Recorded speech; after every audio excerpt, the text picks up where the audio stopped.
ምዕራፍ 47 ወደ መቅደሱም መዝጊያ መለሰኝ።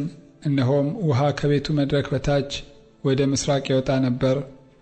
የቤቱ ፊት ወደ ምስራቅ ይመለከት ነበርና ውሃውም ከቤቱ ከቀኝ ወገን በታች በመሠዊያው በደቡብ በኩል ይወርድ ነበር። በሰሜኑም በር በኩል አወጣኝ። በስተውጭ ባለው መንገድ ወደ ምስራቅ ወደሚመለከት በስተውጭ ወዳለው በር አዞረኝ።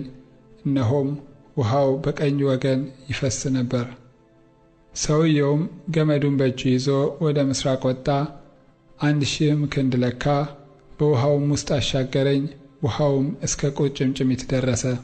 ደግሞም 1000 ለካ፣ በውሃውም ውስጥ አሻገረኝ። ውሃውም እስከ ጉልበት ደረሰ። ደግሞ 1000 ለካ፣ በውሃውም ውስጥ አሻገረኝ። ውሃውም እስከ ወገብ ደረሰ። ደግሞ 1000 ለካ፣ ሊሻገረውም የማልችለው ወንዝ ሆነ። ውሃውም ጥልቅ ነበረ፣ የሚዋኝበትም ውሃ ነበረ። ሰው ሊሻገረው የማይችለው ወንዝ ነበረ። እርሱም የሰው ልጅ ሆይ አይተሃልን? አለኝ። አመጣኝም፣ ወደ ወንዙም ዳር መለሰኝ። በተመለስኩም ጊዜ እነሆ በወንዙ ዳር በዚህና በዚያ እጅግ ብዙ ዛፎች ነበሩ። እርሱም እንዲህ አለኝ፣ ይህ ውሃ ወደ ምስራቅ ምድር ይወጣል፣ ወደ አረባም ይወርዳል፣ ወደ ባሕሩም ይገባል። ወደ ባሕሩም ወደ ረከሰው ውሃ በገባ ጊዜ ውሃው ይፈወሳል። ሕያው ነፍስ ያለው ተንቀሳቃሽ ሁሉ ወንዙ በመጣበት ስፍራ ሁሉ በሕይወት ይኖራል። ይህም ውሃ በዚያ ስለደረሰ ዓሣዎች እጅግ ይበዛሉ፣ የባሕሩም ውሃ ይፈወሳል። በወንዙም በሚመጣበት ያለው ሁሉ በሕይወት ይኖራል። አጥማጆችም በዚያ ይቆማሉ። ከዓይን ጋዲ ጀምሮ እስከ ዓይን ኤግላይም ድረስ መረብ መዘርጊያ ይሆናል። ዓሣዎችም እንደ ታላቁ ባሕር ዓሣዎች በየወገናቸው እጅግ ይበዛሉ። ረግረጉና እቋሪው ውሃ ግን ጨው እንደሆነ ይኖራል እንጂ አይፈወስም። በወንዙ አጠገብ በዳሩ ላይ በዚህና በዚያ ፍሬው የሚበላ ዛፍ ሁሉ ይበቅላል። ቅጠሉም አይረግፍም፣ ፍሬውም አይጎልም። ውሃውም ከመቅደስ ይወጣልና በየወሩ ሁሉ የፍሬ በኩር ያገኛል። ፍሬውም ለመብል ቅጠሉም ለመድኃኒት ይሆናል። ጌታ እግዚአብሔር እንዲህ ይላል፣ ርስት አድርጋችሁ ለ12ቱ የእስራኤል ነገዶች ምድሪቱን የምትከፍሉበት ድንበር ይህ ነው። ለዮሴፍ 2 ዕድል ፈንታ ይሆናል።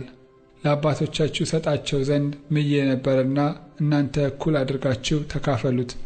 ይህችም ምድር ርስት ትሆናችኋለች። የምድሪቱም ድንበር ይህ ነው።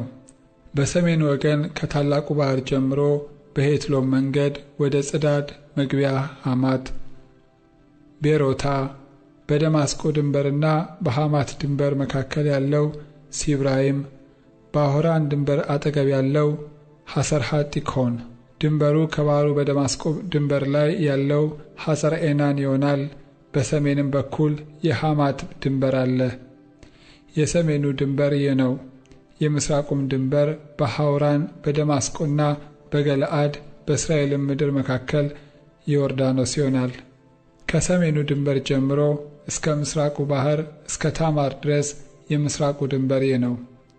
የደቡቡም ድንበር ከታማር ጀምሮ እስከ ሜሪባ ቃዴስ ውሃ እስከ ግብፅ ወንዝ እስከ ታላቁ ባሕር ድረስ ይሆናል። የደቡቡ ድንበር ይህ ነው። የምዕራቡም ድንበር ከደቡቡ ድንበር ጀምሮ እስከ ሐማት መግቢያ ሕንጻ ድረስ ታላቁ ባሕር ይሆናል።